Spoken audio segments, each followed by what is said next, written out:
বিসমিল্লাহির রহমানির রহিম। আমার ভাই বোনেরা কেমন আছেন? আল্লাহর রহমতে ভালো আছেন। আমিও আপনাদের দয়া ভালো আছি। তো এই যে আমি ইফতারের আয়োজন করতেছি সেহরির সাথে। আর এই যে আমি কিছু করে রাখছিলাম, অল্প কিছু, এগুলো খাওয়া হয়ে গেছে। এখন আবার নতুন করে করতেছি। তো বুটটা সিদ্ধ দিয়ে দিছি, জিরার ফাঁকি আর মরিচ ব্লেন্ডার করে নিতেছি, ডালও ব্লেন্ডার করব।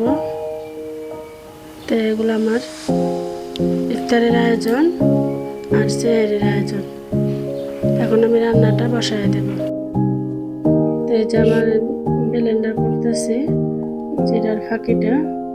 আমি শুকনো মরিচ ব্লেন্ডার করব, একটু ফাঁকি বানিয়ে নিব এর জন্য। তো আমি এখন রান্না বসায় দেবো। একটু পেঁয়াজ ব্লেন্ডার করে নিলাম, আজকে আর বাটার সময় নাই, তাড়াহুড়া করতেছি।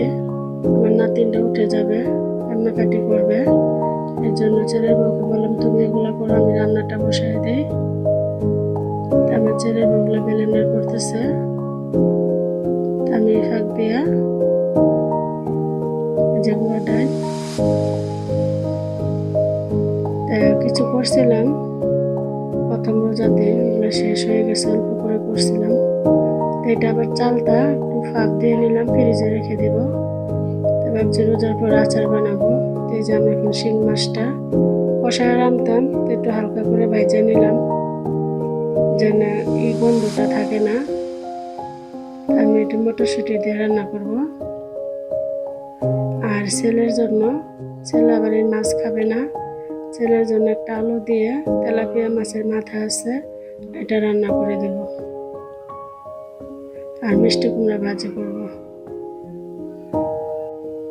আমি শিং মাছটা হালকা করে ভাজা নিলাম। এই যে আমার শিং মাছটা, আমি তেলাপিয়া মাছের মাথাটা একটু ভাজা নেব। আর বেগুনের বড়া বানাবো। তো বেগুনের বড়াটা অন্যভাবে বানাবো, মশলা দিয়ে একটু করে বানাবো, ঝাল ঝাল করে।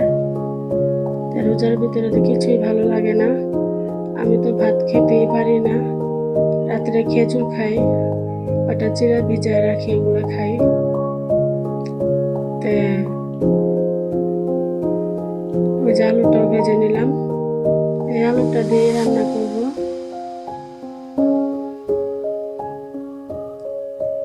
একটু মাইগের আওয়াজ আসতে পারে। তো মসজিদে এলান করতেছে, মনে হয় কেউ মারা গেছে।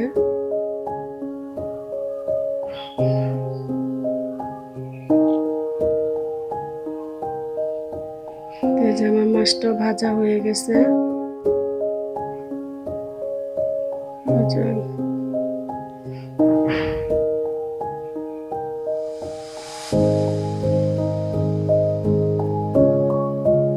আল্লাহ তাআলা বেহেশতে নসিব করুক। রোজার ভিতরে মারা গেছে, আজকে রোজা চলে যাচ্ছে। যখন আমি বেগুন বড়াটা দিয়ে দেব, বেগুন বড়াটা অন্যভাবে করবো, একটু ঝাল ঝাল করে মশলাটা কষায় নিব। আবার একটু ঝাল ঝাল করে করব। এটা সেহরির সময় খাবো, রেডি করে রাখতেছি এখনই।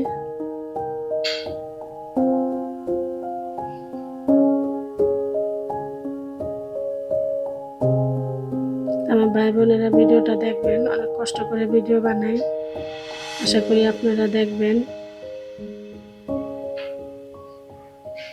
আর রোজার ভিতরে তো ভিডিও ভালো করে দিতে পারতেছি না, তো মনে কিছু নেবেন না।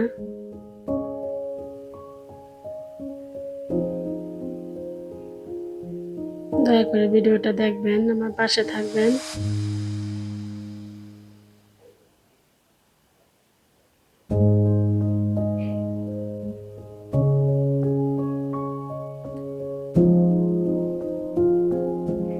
যে আমার বেগুন বড়াটা, এটা আবার মশলা দিয়ে আমি করব।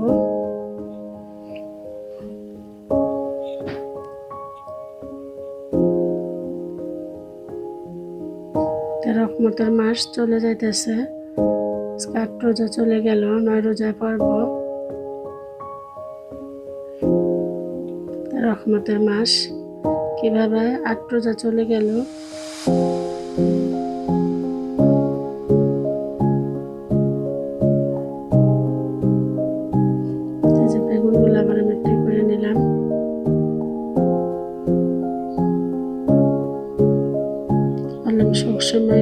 খাই, আজকে একটু অন্যভাবে খাই, একটু ঝাল ঝাল করে নিলাম। আলহামদুলিল্লাহ বেগুন ভাজিটা অনেক ভালো হয়েছিল।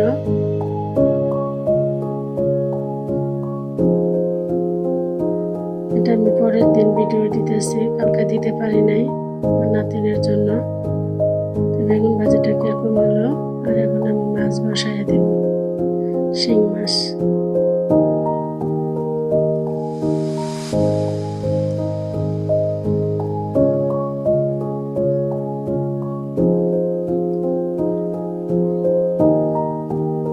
আমার আবার দুইজন অতিথি আসে প্রত্যেক দিনই, আমি দাওয়াত দিচ্ছি, এই যে হলুদ মরিচ দিয়ে নিলাম পরিমাণ মতো, ভালো করে কষায় নেব। মটরশুঁটিটাও দিয়ে দিব, লবণ দিলাম। অনেক গরিব মানুষ, ওনার স্বামী নেই, দুইটা মেয়ে, একটা মেয়ে বিয়ে দিছে, আরেকটা মেয়ের সাথেই থাকে, উনি অচল। আমাদের এই এলাকায় থাকে। এই যে আমি মটরশুঁটিটা দিয়ে নিলাম, মশলা কষানো হয়ে গেছে, এখন আমি মটরশুঁটি দিয়ে নিলাম। তাই মটরশুঁটিটা ভালো করে কষাইয়ে নিব।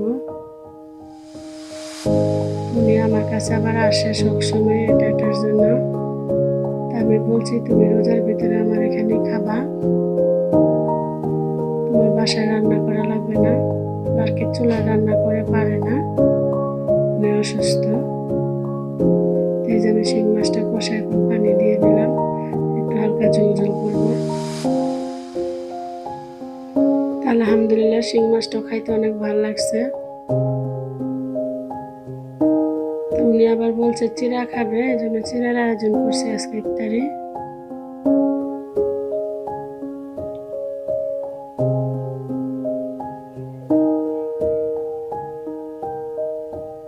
এই যে আমার তরকারিটা এখন আমি বসাই দিব আমার ছেলের, যে তেলাপিয়া মাছের মাথাটা, ওটাও কষায় রান্না করবো হালকা ঝোল দিয়ে।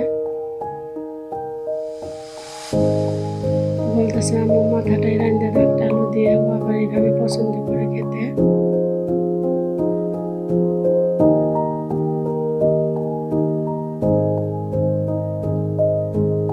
মিষ্টি কুমড়া ভাজি করবে, যে তরকারিটা আমার ছেলের, মিষ্টি কুমড়া বসাই দিলাম।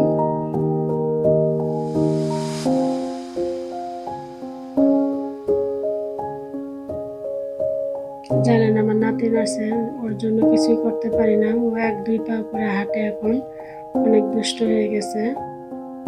সবাই দোয়া করবেন। কোনো কাজ করতে পারি না, সব এলোমেলো করে দেয়।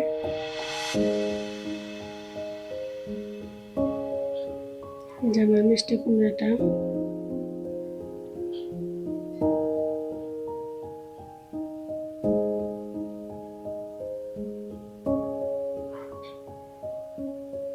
আলহামদুলিল্লাহ আজকে সব খাবারগুলোই ভালো হয়েছিল, বিশেষ করে শিং মাছের ঝোলটা অনেক মজা লাগছে।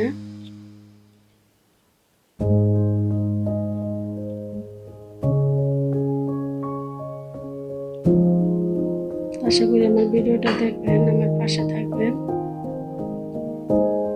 এই যে আমার আয়োজন ইফতারি আর সেহরি খাওয়ার।